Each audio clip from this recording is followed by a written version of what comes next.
couldn't think of any college classes. And so I went with Greek mythology. All right. They're having a whole pickle festival here. It's going to be unbelievable. Yeah, all in his name. You can get a Shamu shirt at the pickle festival. All right. I'm just going to keep that energy fucking going. You know? I like to come out here, kill the energy, bring it to that pin drop fucking silence. I wanted to hear the end of Teenage Dirtbag, and now I'm going to bring up your next comic. You ready? Then keep it going for Brian Brothers!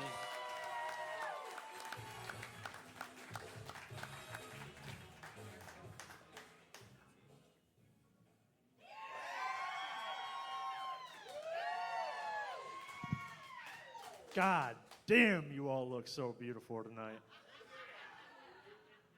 I figured every bad decision I ever made in my life started with the same words every single time. It'll probably be fine. I learned this in an urgent care with a concussion. The nurse asked me what happened, so I told her I fell down the stairs. I didn't fall down the stairs. I wish I did. Because somehow, the real truth is way more embarrassing. I'm 26 years old, and I gave myself a concussion pretending to be Hulk Hogan. Me and my friends started our own WWE in an unfinished basement. Nothing says great life decisions than 4 unemployed idiots fake wrestling next to water heaters. And we took it way too seriously. We had our entrance music, we trash talk each other, we had the plastic championship belts from Walmart, and we all had to pick a character. Naturally, I picked Hulk Hogan. I had all the confidence, but none of the talent. And if you're gonna be Hulk Hogan, that one move you have to hit is the leg drop. And every normal person would do the leg drop standing on the ground. Not me. I invented a new finishing move. The leg drop from hell. So I climbed up on the couch. My buddy looks at me. Are you sure about this? I look down, I'm all Hoganed up, I'm going, you. Then I said the words responsible for my concussion. It'll probably be fine. So I jumped, missed my buddy by a mile. He was no longer in any danger.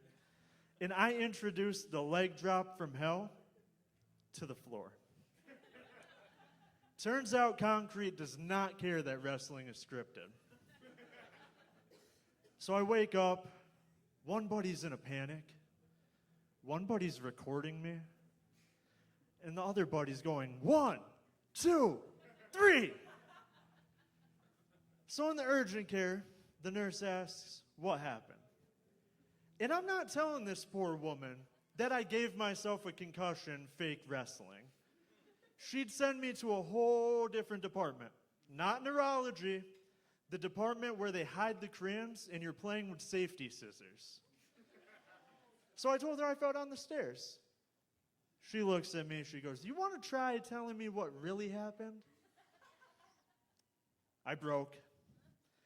I said, you ever heard of WrestleMania? Yeah?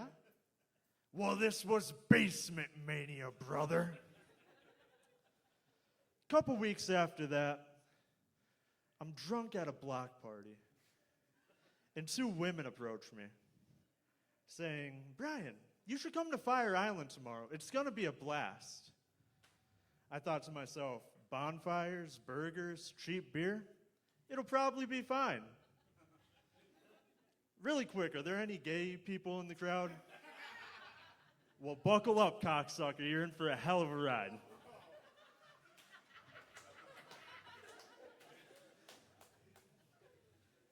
So the next day, I show up in a t-shirt and Crocs. And I didn't Google what this place was beforehand. 5 minutes in, I realize I am the straightest guy on the island. Not one of, the straightest. I looked like if Kid Rock showed up to an Elton John concert. Then the women introduced me to one of their friends. Nicest guy in the world. I went up to him. I said, "So, where are you from?" He doesn't say a word. He just smiles, does a little dance, and points to the name of our city on his shirt.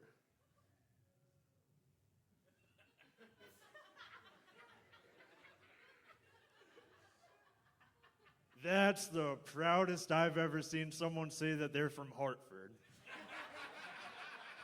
Now when I say I'm from Hartford, it's like I'm admitting to a felony.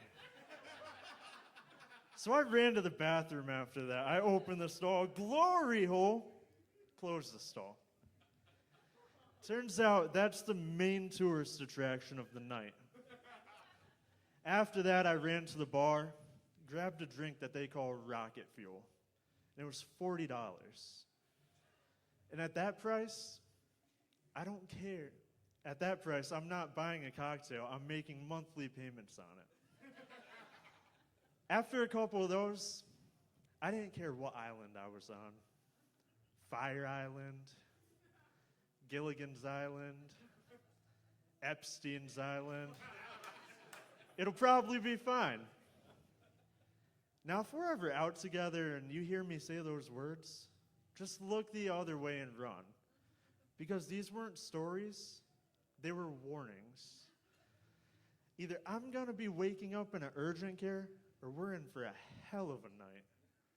Either way, it'll probably be fine. That's my time, everyone. Thank you so much.